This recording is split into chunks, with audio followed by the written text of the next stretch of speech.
But the more important part is, okay, so why don't we just make watches in the US? Well, if you look at what a watch is consisted of, right? You've got, I always say it's between 5 and 7 parts, whoever you ask. But you have a strap, you've got the buckle on that strap, you've got the case head, the crystal, and then you've got the hands, the dial, and the movement. Every single part of this watch comes from a different country. Straps I get made in Florida, cases I get made in China, movements are out of Phoenix in America, hands are out of Taiwan, the dial is out of Malaysia, or sorry, Japan makes that dial. So I've got how many countries involved in this watch? And yet they all come together perfectly and it works amazing. How do you deal with tariffs with that? That's the big question. Well, the crazy thing is, there's been precedents set about manufacturing watches specifically. So in 2019, Swatch, they argued with Customs Border Patrol and set precedent, stating that there was argument to be made that if the country of origin of the movement is one thing, then the watch imported should be that thing. It was challenged again by Fossil in 2022.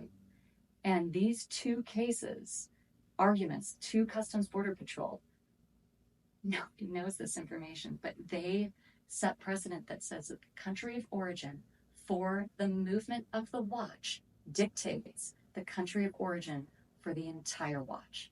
One exception, the strap. So whatever the strap, wherever you get your straps made from, that you're going to pay a tariff on. If you get them made in Burma, you're paying the Burma tariff. If you're getting them made in China, then you're paying a Chinese tariff on the strap. But in terms of the movement, this watch has an American movement.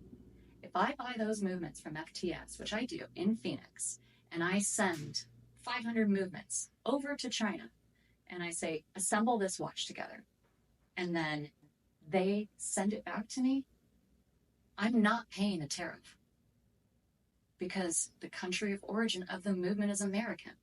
So the country of origin of the watch is American. I don't know why the watch industry hasn't figured that one out yet. Well, it's not that they haven't figured it out. It's that it's not well-known information. And when I went over to Hong Kong in like a month ago, and I went and met with my Swiss suppliers. I met with some of my Asian suppliers. I just had a whole big meeting about what are we going to do, how are we going to do this, and we had a lot of different ideas. One of my meetings though was with Rhonda. Rhonda is a Swiss company. They have an office in Hong Kong, and they're the ones who told me about these two court cases. There were court cases, but these two precedents set between Swatch and Fossil and U.S. Customs Border Patrol. And they said, I don't think you're going to have a problem because if the country of origin of the movement is American and you're here to grab, to pick up all of these American movement watches, your Jane watch, then you're going to be fine taking them over. There is no tariff to pay. It's an American watch based on the precedent set.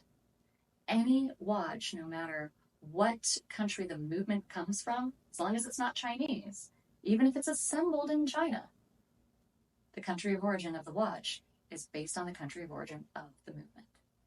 And I couldn't believe it. I was listening to Ben is his name, and I was like, no way, this is not true.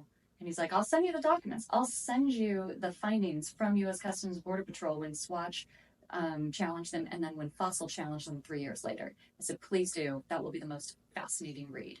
And sure enough, it was exactly as he said. I cannot, everybody in the watch industry, all of my friends that have brands, and when I go to these watch shows and I'm there, I'm like, guys, did you know? Like, do you know that this is, you don't have to fear, as long as you're not using Chinese movements. If you're making them in China, then import all day, no tariffs, especially if you're using American movements. FTS down in Phoenix is one of the only mass producers of American movements in the country. Why they haven't shouted this from the rooftops, I have no idea. If more people understood, oh, I can go buy Swiss movements and then I can ship them to Japan to have them assembled because Japanese do a great job assembling.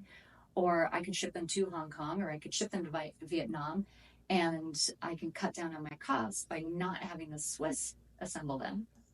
Then I can still import it to the US as a Swiss watch.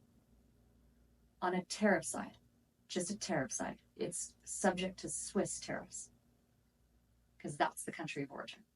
Country of origin of the movement means country of origin of the watch.